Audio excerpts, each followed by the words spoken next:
I'm going to start headbanging here in a minute. Acting like a robot. Dave, Yep. I listened to that song. What did that come out in the early 1990s? Yeah, that was on Countdown to Extinction. And now you watch as the president is the head of the UN Security Council and the president, and they're openly announcing world government. How did you know all of this 15 years ago? I don't know.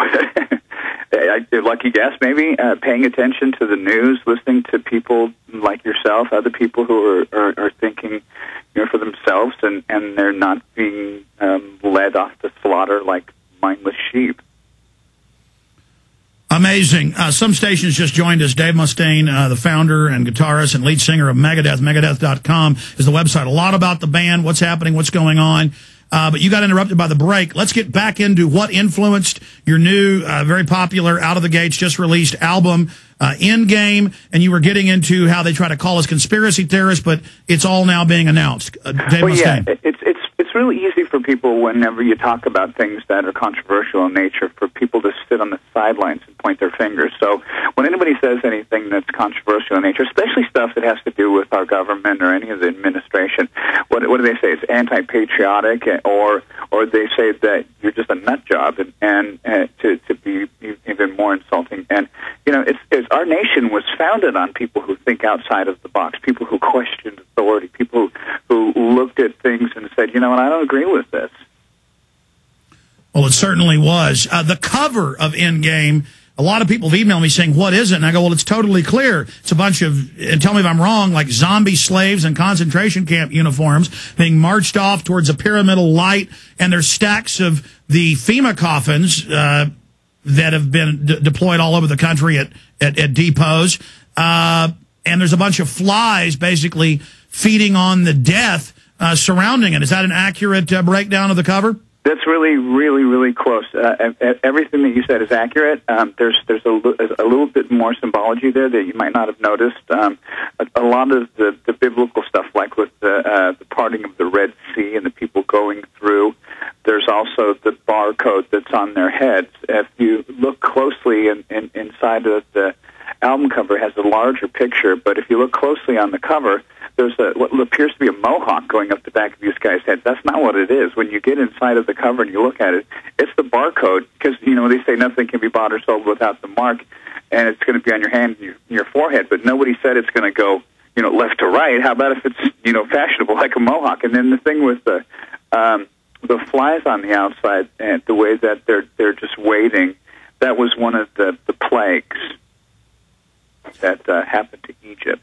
One of the biblical plagues, and I see it. They've got barcodes on the backs of their heads. They're in Gitmo orange jumpsuits, marching in what looks like a mass grave. Mm-hmm. And they're going through the Red Sea of those black FEMA coffins. Those are the walls of the Black Sea being held back. Well, there you have it from Dave Mustaine. And am I right to say that it kind of nexuses at a paramount point, like the eye of Lucifer or the eye of Satan, that is energizing this scene? Wow, that's pretty heavy. No, we didn't. I didn't go that deep with that particular part of it. There is a light that they're heading to at the end, but it was more kind of like I don't know if the Eye of Horus or whatever, that kind of whole Stargate kind of thing where you're stay away from the light. You know what I mean?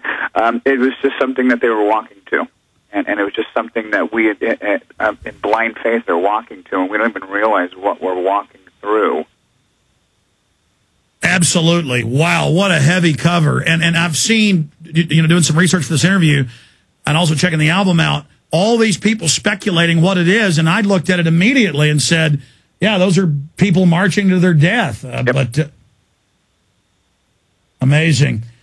Tell us about some of the songs in the album. Okay, the album starts off with a classic guitar duel, and I think a lot of your listeners will really dig the lyrics on this record, but there's also a lot of great guitar work. Guitar players have become very sissified because heavy metal in America, it peaked in the 90s when all the hair bands came out, and it lost its integrity to a lot of people. and it went underground, and now it's making a resurgence. They came through a period where they weren't even doing guitar solos.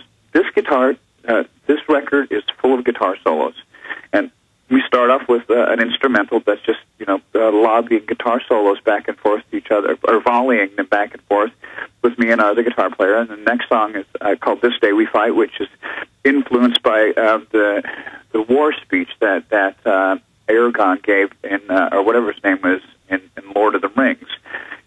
Saying that, hey, man, we may die tomorrow, but we're not going to die today, because this day we're going to fight, and we're going to kick butt, and we're going to take down names. And that's how it's been for us. We've really had to fight an uphill battle, but it really seems like the worm's turned. Websites like Blabbermouth that have hated me since the day that they started gave us an 8.5 on our new record, and they said that it's time for them to pay attention to Professor Dave, and I'm thinking, what?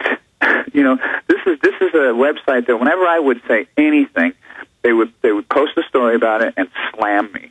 So it's amazing the way that everything is turned around right now for us, for me, for just sticking to my guns too, because there was a period where a lot of heavy metal bands reinvented themselves. So then we go into different songs, like 1320 is a song about drag racing, and the National Hot Rod Association loves the song. We've got a song called 44 Minutes, which is about the North Hollywood bank robbery that happened back in the 90s. And then, of course, the title track, which is about the document that I discovered that our former president had signed, that it was brought to my attention by searching the web, knowing who you are, and also seeing the part that you posted about Lou Dobbs, because I really respect that guy. And I thought, there's just something really wrong about this. And I looked into it, and I thought, that's it. I'm going to sing a song about this, because it's perfect. It completely predicts, because I read 1984 when I was just a kid, and I've got so many songs about this, like Hook and Mouth was about that. There was just a whole bunch of stuff that talks about this future world that we're just blindly marching into. Well, we certainly are blindly marching in. We have video and photos of neighborhoods with no one even protesting, with the Pittsburgh police and Pennsylvania saying for the G20, no one's allowed to congregate, no one's allowed to be on the street. They say, flee, flee, and then they turn on the sound cannons. They hit my employees with it. We've got video of them walking up to women and billy clubbing them in the head. Video. Pardon me?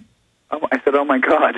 Oh, no, it's incredible. We've got video. In fact, we'll play some of it in the background for people watching at prisonplanet.tv, not just on the radio, of the military pulling up and grabbing peaceful protesters, snatching and grab and cramming them into unmarked police cars. The military. I mean, wow. So they're not only announcing the world government and the world tax, and Obama is now a dual president in the UN and the U.S. As the chairman of the Security Council, but now the military's, I mean, it's like they want us to know that they're in control. Yeah, I think so, huh? Wow. That's so sad. I guess you take a mortal man, you put him in control, watch him become a god. That's right. And these things, I've been talking about them forever. As long as I can write music, I've been talking about stuff like this. It didn't really get to a point where people would, really take anything that I said seriously. I mean, imagine what it's like for these poor guys that sing songs about dragons. Well, exactly. But I mean, again, I've gone over the years and read your lyrics again, and it just rung true when I was 20 years ago. I mean, I've been listening to Megadeth since it started when I was about 12, and when you started it, and I was like, I don't know. It was always probably my favorite, if not my favorite, heavy metal band. I like the speed metal and everything, the mix and the different. And I like the fact that you're not fake. You've never changed. I mean, you've expanded and grown, but it's never changed. You're not changing your hairstyle or acting silly or trying, I mean, you're doing what you want to do, being authentic. And I think that really underlines what you've done with Megadeth. Well, I think that's a very American way, too, just to be true to yourself and to stand up for what you believe in.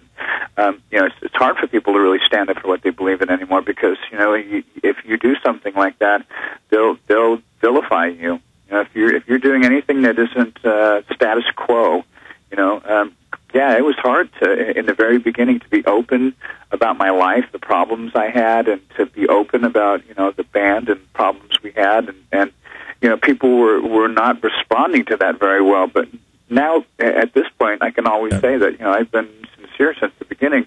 You see these other guys that do these image makeovers and go from one band where they're dressed like they're the front man for Chains Addiction, and then the next band they're in in some biker band, and it's like how can you sell that? How can you convince your fans or the following that one day you can be an androgynous space queen and the next day you can be the spawn of the Big Red Machine?